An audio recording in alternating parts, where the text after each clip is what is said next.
Comparing two concurrent schedules of reinforcement on the responding of a domesticated freshwater fish, which in this case is an African cichlid, among two concurrent schedules. The baseline results demonstrate no identifiable preference between the two schedules of reinforcement, with the fish entering the initial link of each schedule at the same relative rate. After baseline, responses on one schedule produced delivery of a smaller quantity of reinforcer that was delivered immediately, while responses on the other schedule produced a larger quantity of reinforcer that was delivered after a temporal delay. Additionally, two discounting curves, one temporal and one probability, were produced comparing 10 human participants of a control group to 10 human participants of an at-risk population.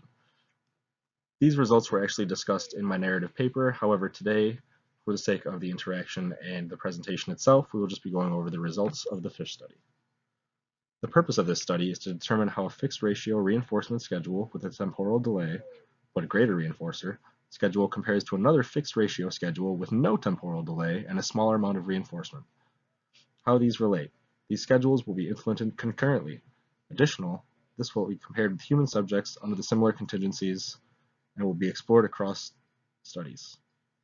Whether we can establish a correlation across organisms and as far as the compliance among African cichlids.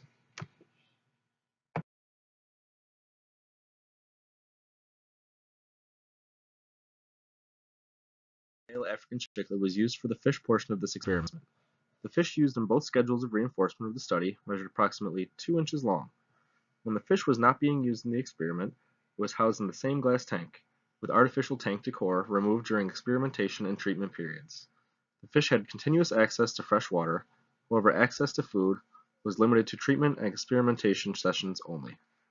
This fish was approximately 2 inches long, lived in brackish conditions, and had a pH balance of 8 throughout the study.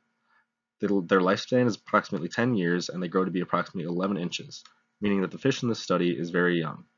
The fish does also have prior experience in training from our Target 1 exploration, which was semi-successful. However, I believe he has now become accustomed to the feeding wand and the methods, so this time around seemed a little bit easier.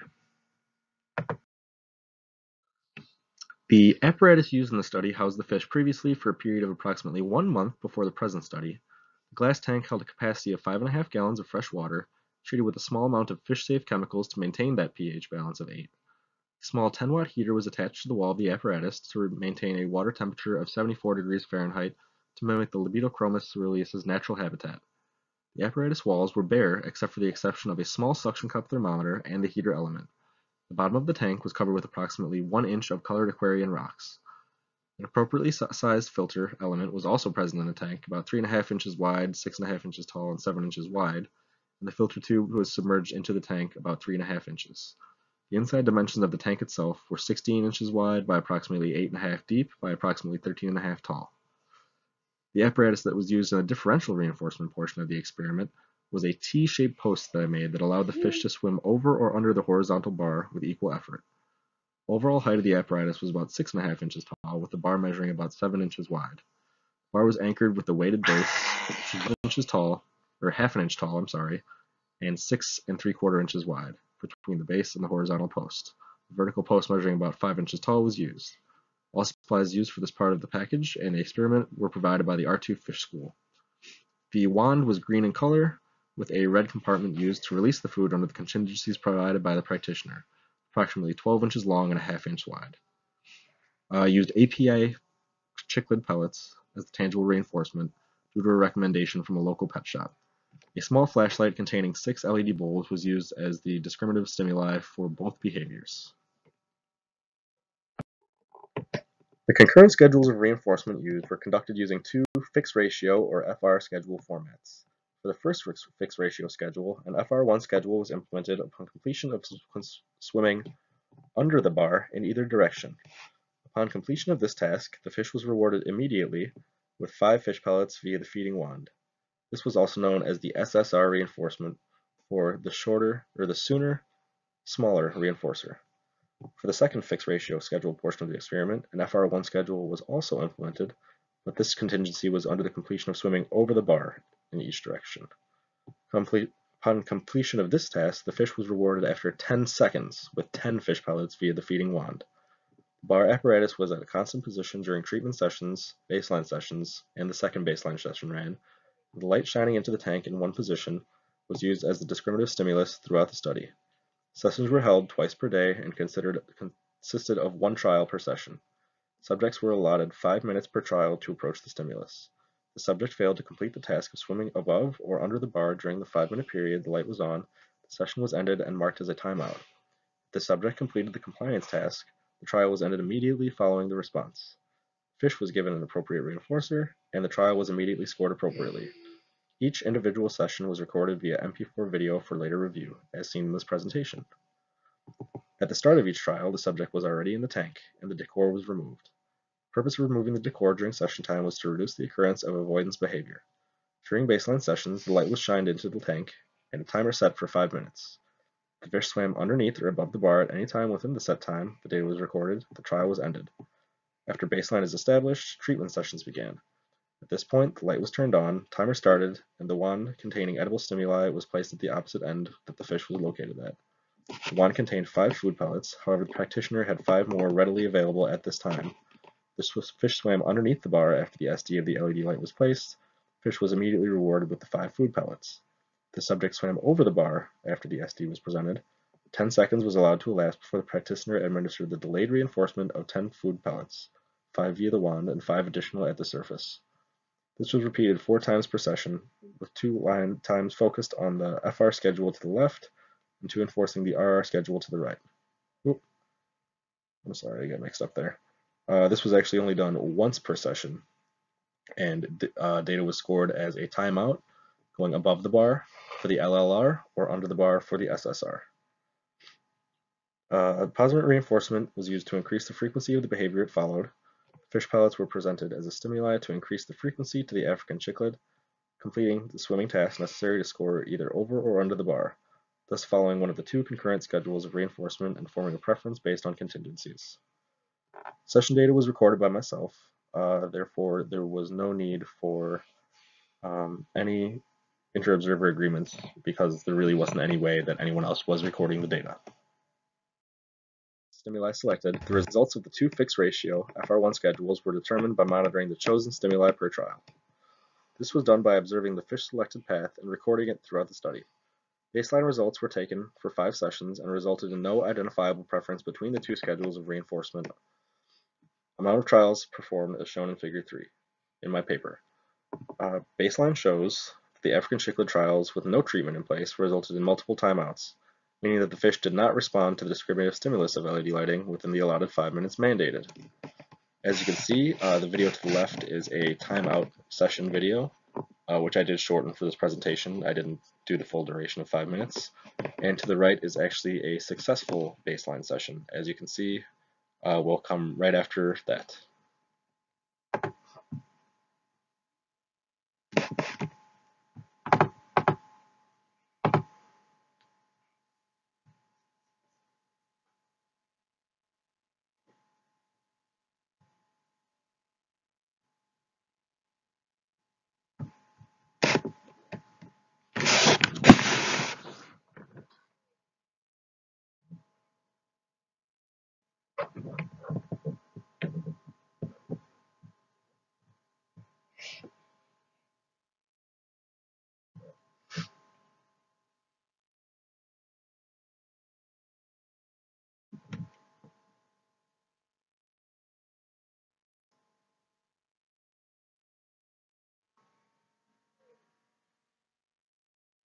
And as you can see on the left, there's not really any fish activity. To the right, you can actually see, once the light was turned on, that the fish will react to it, and it will be recorded whether or not they receive the LLR by swimming over the bar or under the bar to receive the SSR.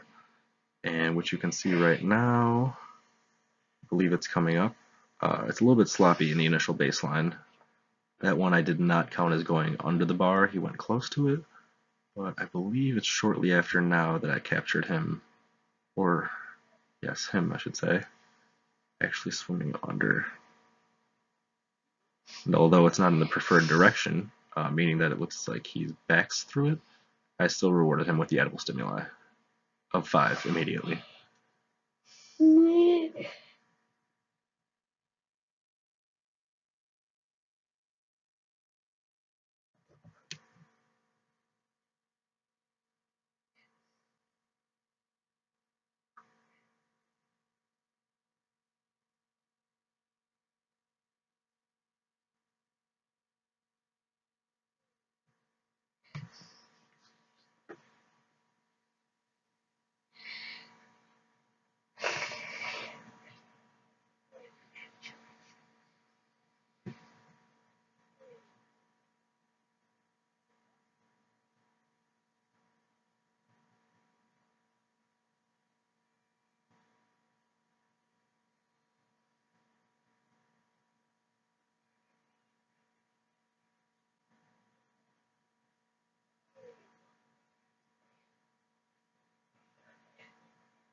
As you can see, my fish isn't very motivated under his own power to do anything.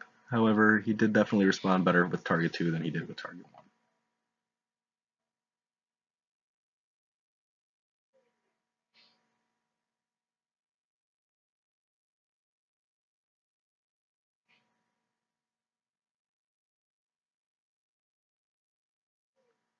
So you can see I shortened the video on the left and it ended. The fish more or less just hung out on that right side of the tank, and to the right, there is the successful trial of him going underneath the target and receiving the 5 edible stimuli immediately. Although at this time he obviously wasn't too interested in it.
Okay, during the treatment implementation, LED light was continued as the SD. However, the feeding wand was placed in the tank to promote movement from one side of the bar to the other.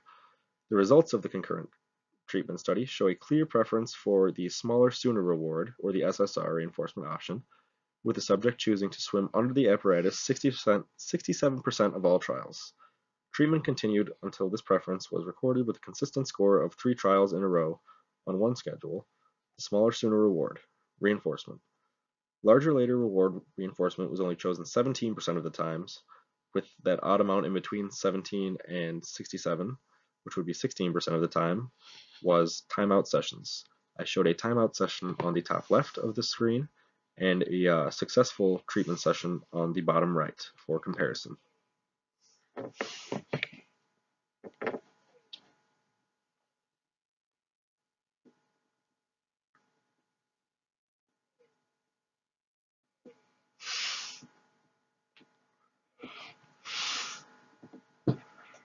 As you can see, even with the feeding wand in the tank on the top left, the fish is not very highly motivated to even swim to that side of the tank. And to the bottom right, you can see a very well implemented, successful treatment procedure.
The next step after the treatment implementation was to solidify the findings and prove that the study was true by returning to the baseline conditions.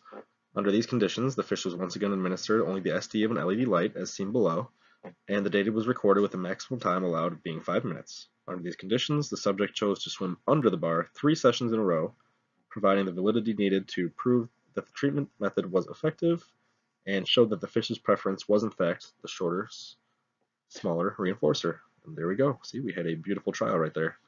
Light on, nice and quick, and receives the reinforcer. And he actually comes back to eat that shortly afterwards. He's not too keen on the wand in general.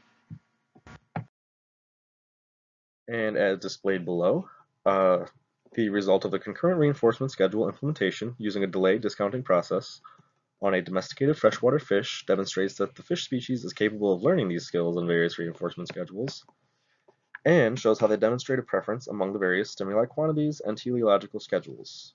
These results show that the fish can display the learned behavior, and the present study examined the fish's behavior in relation to a preference of a smaller sooner reward compared to a greater later reward. As shown by the data collected, the cichlid much preferred swimming under the bar to receive the reward in a much timelier fashion. Subjects' reinforcement preferences were evaluated under motivating operation conditions by depriving the subjects of the nutritional contents contained in the edible stimuli between sessions. One limitation of the study at hand that particularly kind of caught my mind as I was doing it was the fish's natural preference to swim on top or towards the bottom of the tank.